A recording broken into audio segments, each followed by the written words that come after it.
तो hello friends, नमस्कार, आदाब, सत श्री अकाल। मैं आपका दोस्त राहुल मिश्रा स्वागत करता हूं आपका बाबा जी स्टडी यूट्यूब चैनल के करंट अफेयर्स के सेशन में। तो फ्रेंड्स, आज है 26 जून और 26 जून के इंपॉर्टेंट करंट अफेयर्स के क्वेश्चन को मैं इस वीडियो में डिस्कस करूंगा, जो कि आपके आने वाले किसी भी वनडे कॉम्पिटेटिव एग्जाम के लिए काफ़ी हेल्पफुल रहने वाले हैं। और हाँ फ्रेंड्स, यदि आप इसकी PDF फाइल प्राप्त करना चाहते हैं तो हमारे टेलीग्राम चैनल बाबा जी स्टडी को ज्वाइन कर सकते हैं, जिसका लिंक आपको डिस्क्रिप्शन बॉक्स में मिल जाएगा। तो वहाँ से चेकआउट करके आप टेलीग्राम पर जाकर इसकी PDF फाइल प्राप्त कर सकते हैं। तो चलिए फ्रेंड्स, स्टार्ट करते हैं 26 जून के इंपॉर्टेंट करंट अफेयर्स के क्वेश्चन को। तो हमारा आज का पहला प्रश्न है कि भारतीय सेना ने 24 जून 2021 को कितने फ्यूचरिस्टिक इन्फैक्ट्री कॉम्बैट व्हीकल खरीदने के लिए RFI जारी किया है।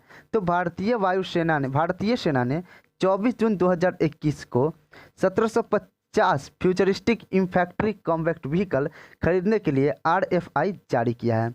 यह एक खास लड़ाकू वाहन है जो दुश्मन के टैंक को तबाह करने और सैनिकों की आवाजाही के लिए उपयुक्त होगा।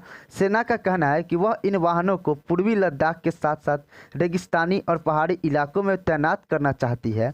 भारतीय सेना अपने को मजबूत करने के लिए ये इस प्रकार की वाहन चाहती है। तो अब यह भारतीय सेना की बात आई है, तो मैं आपको सशस्त्र सेनाओं की प्रमुख की बात बता देता हूँ। तो सर्वोच्च सेनापति कौन होता है? तो जो भारत का प्रेसिडेंट होता है वो आपका सर्वोच्च सेनापति होता है। और हमारे प्रेजेंट टाइम के प्रेसिडेंट कौन है? तो रामनाथ कोविंद हमारे प्रेजेंट टाइम के प्रेसिडेंट अर्थात राष्ट्रपति है। तो सर्वोच्च सेनापति कौन है? तो रामनाथ कोविंद सर्वोच्च सेनापति है। अगर बात कर ले वायुसेना अध्यक्ष कौन है, तो air chief marshal RKS Bhadauria वायुसेना के अध्यक्ष हैं। नौसेना अध्यक्ष कौन है? तो एडमिरल करमवीर सिंह नौसेना अध्यक्ष हैं। थल सेना अध्यक्ष कौन है? तो जनरल मनोज मुकुंद नरवाने थल सेना अध्यक्ष है। और भारत के पहले CDS यानी चीफ ऑफ डिफेंस स्टाफ कौन है? तो पूर्व रह चुके थल सेना अध्यक्ष बिपिन रावत जी भारत के पहले चीफ ऑफ डिफेंस स्टाफ है। और यही बात कर ले DGMO कौन है, यानी कि महानिदेशक संचालक कौन है? तो लेफ्टिनेंट जनरल परमवीर जीत सिंह भारत के पहले DGMO है, प्रेजेंट टाइम के DGMO है। तो फ्रेंड्स, इस प्रश्न से हमें इतनी जानकारी मिलती है। अब बढ़ते हैं अपने अगले प्रश्न की ओर। तो हमारा अगला प्रश्न है, हाल ही में दिल्ली सरकार ने किस पूर्व ओलंपिक पदक विजेता को दिल्ली खेल विश्वविद्यालय का पहला कुलपति नियुक्त किया है? तो हाल ही में दिल्ली अर्थात केजरीवाल की सरकार ने पूर्व ओलंपिक पदक विजेता कर्णम मल्लेश्वरी कर्णम मल्लेश्वरी को दिल्ली खेल विश्वविद्यालय का पहला कुलपति नियुक्त किया है। आपको बता दें कि यह जो कर्णम मल्लेश्वरी थी वह भारोत्तोलक से बिलोंग करती थी, यानी कि वजन वेट लिफ्टिंग का काम करती थी। मतलब इनका प्रोफेशन था, खेल था। जिन्होंने भारत की पहली महिला थी जिन्होंने सन 2000 के सिडनी ओलंपिक में कांस्य पदक जीता था। पहली महिला ओलंपिक पदक विजेता कर्णम मल्लेश्वरी थी। और इन्होंने 2000 के कौन से ओलंपिक्स, सिडनी ओलंपिक्स में कौन सा पदक जीता था? तो कांस्य पदक जीता था। तब यह दिल्ली सरकार ने किया है। तो दिल्ली के बारे में जान लेते हैं। दिल्ली की कैपिटल कहाँ है? तो दिल्ली की कैपिटल नई दिल्ली है। दिल्ली की प्रेजेंट टाइम के CM कौन है? तो दिल्ली के प्रेजेंट टाइम के CM अरविंद केजरीवाल जी है। और दिल्ली के प्रेजेंट टाइम के उपराज्यपाल कौन है? तो दिल्ली के प्रेजेंट टाइम के उपराज्यपाल अनिल बैजल जी हैं। तो फ्रेंड्स, इस पर से हमें इतनी जानकारी मिलती है। बढ़ते अपने अगले प्रश्न की ओर। तो हमारा अगला प्रश्न है, क्वेश्चन नंबर 3 है कि हाल ही में OnePlus ने किस क्रिकेटर को अपनी बियरेबल्स कैटेगरी का ब्रांड एम्बेसडर नियुक्त किया है? यानी कि हाल ही में OnePlus जो कि फ़ोन है उसकी जो कंपनी है किस क्रिकेटर को बियरेबल्स कैटेगरी का ब्रांड एम्बेसडर नियुक्त किया है? तो यह बियरेबल्स सबसे पहले होता क्या है? तो आपको बता दें कि घड़ी जैसे पहनने वाले उत्पाद को बियरेबल्स कहते हैं। बियरेबल्स किसे कहते हैं? पढ़ने में थोड़ा अटपटा है, मैं भी अटक गया कि बियरेबल्स क्या है। तो बियरेबल्स जो घड़ी की जैसे जो पहनने में उत्पाद आता है, यानी कि पहनने वाली चीज़ें आती है, उसी को बियरेबल्स कहा जाता है। और इसने किस क्रिकेटर को अपना ब्रांड एम्बेसडर नियुक्त किया है? तो जसप्रीत बुमराह को OnePlus की घड़ी की जैसी बनने वाली सभी सामग्री उत्पादों के लिए अपना ब्रांड एम्बेसडर नियुक्त किया है। अब अगले प्रश्न की ओर बढ़ते हैं। तो हमारा अगला प्रश्न है क्वेश्चन नंबर 4। तो क्वेश्चन नंबर 4 है कि हाल ही में किस एयरपोर्ट हवाई अड्डे की गुणवत्ता सेवाओं हेतु एयरपोर्ट काउंसिल इंटरनेशनल का रोल ऑफ एक्सीलेंस सम्मान जीता है? तो हाल ही में कोच्चिन इंटरनेशनल एयरपोर्ट ने कोच्चिन इंटरनेशनल एयरपोर्ट ने हवाई अड्डों की गुणवत्तापूर्ण सेवाओं हेतु एयरपोर्ट काउंसिल इंटरनेशनल का रोल ऑफ एक्सीलेंस अवार्ड जीता है, जिन्हें यात्रियों की राय पर नियुक्त किया जाता है या प्रदान किया जाता है। यानी कि जो हवाई अड्डा रहता है उसमें जो यात्री आते हैं, सफ़र करते हैं, और यही जो अवार्ड है वह यात्रियों की राय पर ही प्रदान किया जाता है। अगला प्रश्न, प्रश्न संख्या 5 है कि मिजोरम सरकार के साथ भारत सरकार ने मिजोरम स्वास्थ्य प्रणाली सुदृढ़ परियोजना के लिए विश्व बैंक के साथ कितने मिलियन डॉलर के ऋण समझौते पर हस्ताक्षर किया है। तो मिजोरम सरकार के साथ भारत सरकार ने वर्ल्ड बैंक के साथ 32 मिलियन डॉलर पे हस्ताक्षर किया है, जो कि मिजोरम के विकास के लिए होगा। आपको बताएं कि मिजोरम सरकार के साथ भारत सरकार मिजोरम स्वास्थ्य प्रणाली सुदृढ़ीकरण परियोजना के लिए विश्व बैंक के साथ 32 मिलियन डॉलर के ऋण समझौते पर हस्ताक्षर किया है, जिस परियोजना का उद्देश्य मिजोरम में स्वास्थ्य सेवाओं की प्रबंध क्षमता और गुणवत्ता में सुधार करना, जिसमें कम सेवाओं वाले क्षेत्रों और कमजोर वर्गों का लाभ पर ध्यान केंद्रित किया गया है। यह परियोजना स्वास्थ्य एवं परिवार कल्याण विभाग और इसकी सहायक कंपनियों के शासन और प्रबंधन ढांचे को मजबूत करेगी।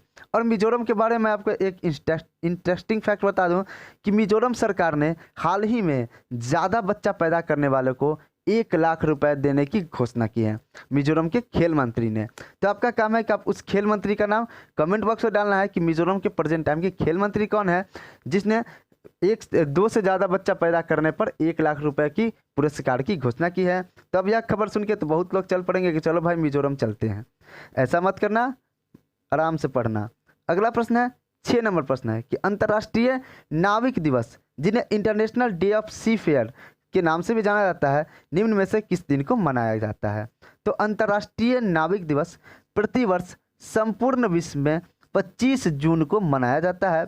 यह दिन अंतर्राष्ट्रीय समुद्री व्यापार, नागरिक समाज और विश्व अर्थव्यवस्था में विश्व अर्थ स्तर पर नाविकों द्वारा किए गए अद्वितीय योगदान का जश्न मनाता है और पहचानता है। यह दिन सरकारों, जहाजरानी संगठनों, कंपनियों, जहाज मालिकों और अन्य सभी संबंधित पक्षों को नाविक दिवस को विविधता और उचित रूप से बढ़ावा देने और इसे सार्थक रूप में मनाने के लिए कार्रवाई करने के लिए प्रोत्साहित करता है अंतर्राष्ट्रीय नाविक दिवस। और हाल ही में आपका जो अंतर्राष्ट्रीय एक और दिवस मनाया गया जो कि अंतर्राष्ट्रीय योग दिवस था। तो कब मनाया गया? तो 21 जून को मनाया गया। और प्रेजेंट टाइम का जो इस बार अंतर्राष्ट्रीय योग दिवस मनाया गया उसका थीम क्या था? तो योगा फॉर वेलनेस उसका थीम था, योग दिवस का थीम था। आगे बढ़ते हैं अपने अगले प्रश्न पे, प्रश्न संख्या 7 की ओर। तो हमारा अगला प्रश्न, प्रश्न संख्या 7 है कि ट्विटर ने टिप जार फीचर के लिए किसके साथ समझौता किया है? तो ट्विटर ने टिप जार फीचर के लिए जो राजोर पे, यहाँ पे आपका ऑप्शन नंबर डी में शो हो रहा होगा, राजोर पे के साथ समझौता किया है। और यह जो टिप जार फीचर है, टिप जार फीचर क्या है? तो tip jar feature Twitter users को सामग्री के लिए रचनाकारों को भुगतान करने की अनुमति देता है। ट्विटर ने 24 जून 2021 को रेज पे के साथ गठजोड़ की घोषणा की, यानी समझौता की घोषणा की है, यानी कि अपने में रोज पे को शामिल किया है। और यह सुविधा वर्तमान में कुछ चुनिंदा यूजर्स को ही मिलेगी। और यह फीचर यूजर्स को किस तरह से मदद करेगा? तो यह फीचर ट्विटर के साथ रेज पे का एकीकरण ट्विटर उपभोक्ताओं को भारत में यूपीआई, नेट बैंकिंग के भुगतान, वॉलेट के साथ क्रेडिट और डेबिट कार्ड का उपयोग करके रचनाकारों को भुगतान करने की अनुमति देगा। तो अब अगले प्रश्न की ओर बढ़ते हैं। तो हमारा अगला प्रश्न, प्रश्न संख्या 8 है। तो प्रश्न संख्या हमारा 8 है कि हाल ही में कवल प्लस कार्यक्रम किस राज्य ने लॉन्च किया है? तो हाल ही में कवल प्लस कार्यक्रम जो लॉन्च किया है वह लॉन्च किया है आपके केरल सरकार ने। तो आपका राइट आंसर क्या हो जाएगा? ऑप्शन नंबर बी हो जाएगा। केरल सरकार ने कवल प्लस कार्यक्रम लॉन्च किया है। तो यह कवल प्लस कार्यक्रम क्या होता है? तो कवल प्लस कार्यक्रम होता है आपका केरल में यह लॉन्च किया गया। और यह जो कार्यक्रम होगा यह बच्चों की देखभाल के लिए किया गया है। बच्चों की देखभाल और उनकी आवश्यकताओं की पूर्ति और यौन शोषण से हो रहे बच्चों को देखभाल करने के लिए यह प्रोग्राम किया है केरल सरकार ने। तब यह केरल सरकार ने किया है। तो केरल के बारे में जान लेते हैं। केरल की कैपिटल कहाँ है? तो केरल की कैपिटल तिरुवनंतपुरम है। केरल के प्रेजेंट टाइम के चीफ मिनिस्टर कौन है? तो पिनाराई विजयन केरल के प्रेजेंट टाइम के चीफ मिनिस्टर है। और केरल के प्रेजेंट टाइम के गवर्नर कौन है? तो आरिफ मोहम्मद केरल के प्रेजेंट टाइम के गवर्नर है। तो बढ़ते अपने अगले प्रश्न, प्रश्न संख्या 9 की ओर। तो हमारा क्वेश्चन नंबर 9 है कि हाल ही में किस राज्य ने छात्र क्रेडिट योजना शुरू किया? तो हाल ही में पश्चिम बंगाल सरकार ममता दीदी की सरकार ने छात्र क्रेडिट कार्ड योजना शुरू की है, जिसका कार्यान्वयन आपका 30 जून से शुरू होगा, यानी 30 जून 2021 से इस योजना की शुरुआत होगी। आपको बता दें कि तृणमूल कांग्रेस यानी ममता दीदी की पार्टी ने जो चुनावी घोषणा की थी उसमें इस प्रकार के पहल की घोषणा की थी, जिसकी शुरुआत वो अब करने जा रही है, यानी कि 30 जून से इस योजना की शुरुआत कर दी जाएगी। आपको बता दें कि इस तरह की योजना पहले बिहार सरकार ने भी शुरू कर रखी है। बिहार सरकार ने भी इस तरह की योजना शुरू की थी और इन्हें शुरू किया था 2 अक्टूबर 2016 को। यह योजना शुरू की थी बिहार सरकार ने, छात्र क्रेडिट कार्ड योजना, जिसमें कोई भी व्यक्ति, किसी भी व्यक्ति जो बिहार से बिलोंग करता हो या पश्चिम बंगाल से बिलोंग करता हो, वह अपने अपने स्टेट में 10 साल यदि समय बिताए हो तो वह अपने स्टेट में 40 वर्ष की आयु तक इस योजना का लाभ उठा सकता है, जिसमें उसे 4 लाख रुपए उसके स्टडी के लिए दिए जाएंगे, पढ़ाई के लिए दिए जाएंगे। और इसे ऋण चुकाना बहुत ही आसान है कि छात्र जब उसको जॉब लग जाएगी तब उसे ऋण चुकाना है, उसके 15 साल का बाद, जॉब लगने के 15 साल के बाद। तो अब बढ़ते हैं फ्रेंड्स, अब यह पश्चिम बंगाल ने शुरू किया है। तो पश्चिम बंगाल की कैपिटल कहाँ है? तो पश्चिम बंगाल की कैपिटल कोलकाता है। पश्चिम बंगाल के प्रेजेंट टाइम के सीएम कौन है? तो ममता बनर्जी पश्चिम बंगाल की नई लवेली सीएम, जो कि पुरानी भी थी, वही है। और पश्चिम बंगाल के प्रेजेंट टाइम के राज्यपाल कौन है? तो जयदीप धनखड़ पश्चिम बंगाल के प्रेजेंट टाइम के राज्यपाल हैं। आगे बढ़ते हैं क्वेश्चन नंबर 10 की ओर। क्वेश्चन नंबर 10 है हमारा कि डीआरडीओ ने हाल ही में निर्भया क्रूज मिसाइल का सफल परीक्षण कहाँ पे किया है? तो डीआरडीओ ने हाल ही में निर्भया क्रूज मिसाइल यानी कि 24 तारीख को निर्भया क्रूज मिसाइल का सफल परीक्षण चांदीपुर में किया है। चांदीपुर में इसका सफल परीक्षण किया है। मैं आपको डीआरडीओ के रिगार्डिंग और परीक्षण मिसाइल के रिगार्डिंग एक सेपरेट वीडियो लेकर आऊँगा, जिसमें मैं बहुत सारे मिसाइल के बारे में बताऊंगा, जैसे कि पृथ्वी हो गया, आकाश हो गया, इन सब का जो परीक्षण किया गया है वो सब चांदीपुर में ही किया गया है। तो आपसे एग्जाम में क्वेश्चन कुछ इस तरह से पूछ सकता है कि इनमें से असंगत कौन है, रीजनिंग में भी इस तरह के क्वेश्चन डाल देते हैं। तो उसके लिए मैं एक सेपरेट वीडियो लेकर आऊँगा, तो उसे भी आप वॉच करना। तो अब यह डीआरडीओ ने की है, तो डीआरडीओ के बारे में जान लेते हैं। तो डीआरडीओ का फुल फॉर्म क्या होता है? तो defence research and development organisation DRDO का फुल फॉर्म होता है। इसकी स्थापना कब की गई थी? तो 1958 ईस्वी में इसकी स्थापना की गई थी। इसके प्रेजेंट टाइम के चेयरमैन कौन है? तो जी सतीश रेड्डी इसके प्रेजेंट टाइम के चेयरमैन है। और इसका हेडक्वार्टर कहाँ है? तो इसका हेडक्वार्टर दिल्ली में है। और इसका जो मोटो क्या है, यह भी कभी कभी एग्जाम में पूछ देता है कि डीआरडीओ का मोटो क्या है? तो बलस्य मूलम विज्ञानम डीआरडीओ का मोटो है।